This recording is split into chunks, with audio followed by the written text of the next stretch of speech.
Marsha? There you go. Come on up.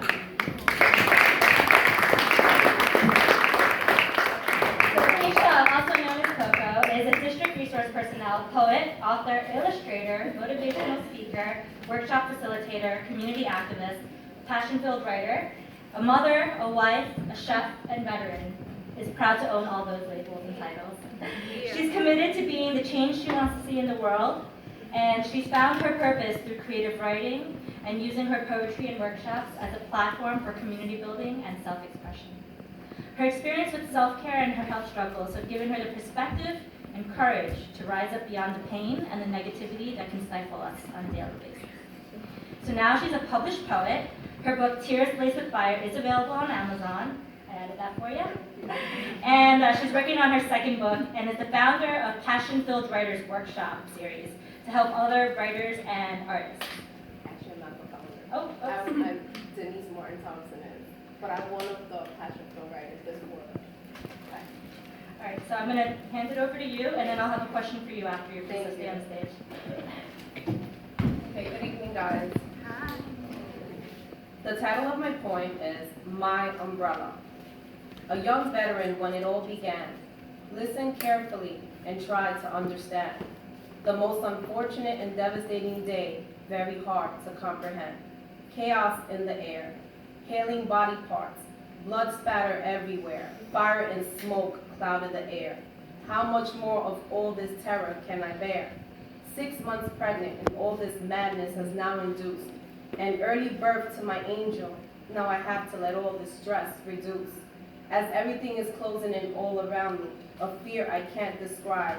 Shaky and confused, I feel as if I'm going to die. My head and heart hurts. I'm crying and realizing it only makes this situation worse. Nobody can ever truly understand what 9/11 did to my family, friends, and I. Unless you went through it, you won't stand a chance. I've developed true anxiety and depression, not this PTSD bullshit. All these panic attacks just brings me back to that doomsday of black. With lots of prayer and faith like a knot, it has all been undone. My fears from this day on forward was not being heard, left behind, misunderstood, people laughing and teasing, misjudging accompanied by misunderstandings. All of this behind my back. I've tried so hard to cover all my inner and outer scars. Now realizing my scars are my victory and stands for my true bravery out of all this treachery. I'm finally confronting my inner brick wall, my choice of breaking it all. Realizing there's no reason to hide what I've been through and keep deep down inside. Now I curve a path where my goals I own. I believe in myself and of my dreams. The things I lost in battle weren't physical things, but characters of myself. I'm so grateful I didn't lose my bravery to carry on. I jumped into anything with my weapons blazing, no fear. Today I do the same with my next steps because I never lost my most prized possession, my bravery to rise up above it all. Bravery has always been my tool to make the most of my life. My bravery was leaving home, not knowing if I'm coming home, but still keeping faith I'll have a good day. Bravery comes in many forms. It changes forms depending on the situation and circumstances. Being brave is different for everyone. It carries a different face. My bravery wasn't easy. I realized there is no true bravery in pointing my weapon. It's in releasing the trigger. Bravery is admitting to myself that I might have been wrong to assume what I always knew about myself was definitely right. Things might not be about what's actually wrong or right in our world today, but rather what's black and white. Bravery is disagreeing with normality, arguing with morality that was put forward by our society. My bravery did create an inner depression, an oppression that stole my faith once. It constantly stabbed me just to see me bleed, making wounds that scarred my life. Destruction is its mother and death its father. It terrorized my soul and haunted my dreams. It sent me false hope through a pill. Thank God it made me ill, coming to the conclusion I was allergic, all in God's will. The bottle was my next escape. Now I controlled this thirst with faith. It destroyed many of my goals and I couldn't run or hide. Finally one day I opened my eyes and confronted it, letting it know I'm not its prey. It tried to blur my vision in a very twisted way. It tried to seek the destruction of me, but I didn't feed it. I conquered the beast with bravery and survived the Great Depression. Prayer and hope is what leaded the way. I clinged on to every word and consistently prayed. I'm a woman who keeps her head high. My stamina and courage is what many admire. My eyes sparkle with love and care, inspiring happiness and giving support to many. I see no bad people, only people who make bad choices. My struggle, bravery, and wisdom is no surprise. Within my book, Tears Lives with Fire tells no lies. I'm a genuine friend, always offering a helping hand, willing and able to go the extra mile. No one will ever see me quit. Nothing can break me, I was built up. Failure and learning was my test. I'm a part of things bigger than myself. Passion Flow Writers, Women's Edition, Sister Edition, Mother-Daughter Edition, and my Mind Over Matter Edition. What a beautiful composition and transition. Winning is no measure of what I can accomplish. Paying it forward, this no one can demolish. It is all what I can learn, teach, and share. Proving everything in life must be earned, not given without purpose and care.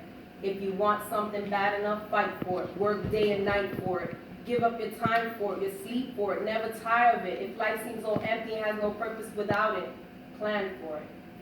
Keep being and doing for it. You will surely succeed at it. I'm currently going out, finding intelligent and creative of like mind, seeking out and appreciating the best in others. Always finding I have so many dope and talented sisters and brothers. All of what I do makes me continue to reach out more. This is a challenge for me to reach, showing God was, is, will remain my umbrella in achieving my life success, proving how my bravery and rising up is a good lesson to teach.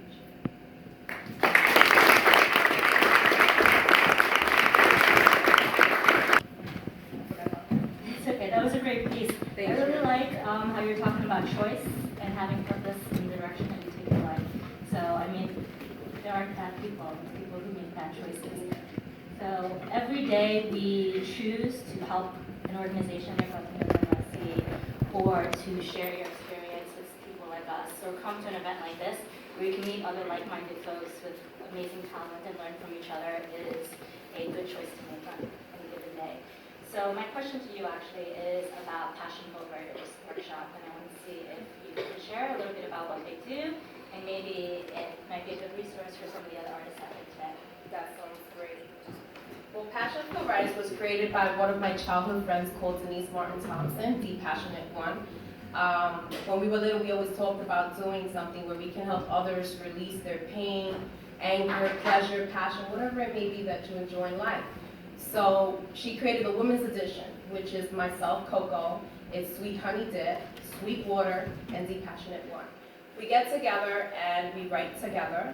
We all self-published a book in April. We did our coming out in August. Each of us released something in life that we wanted to share. Mine was Tears Laced with Fire. The other three have their books also.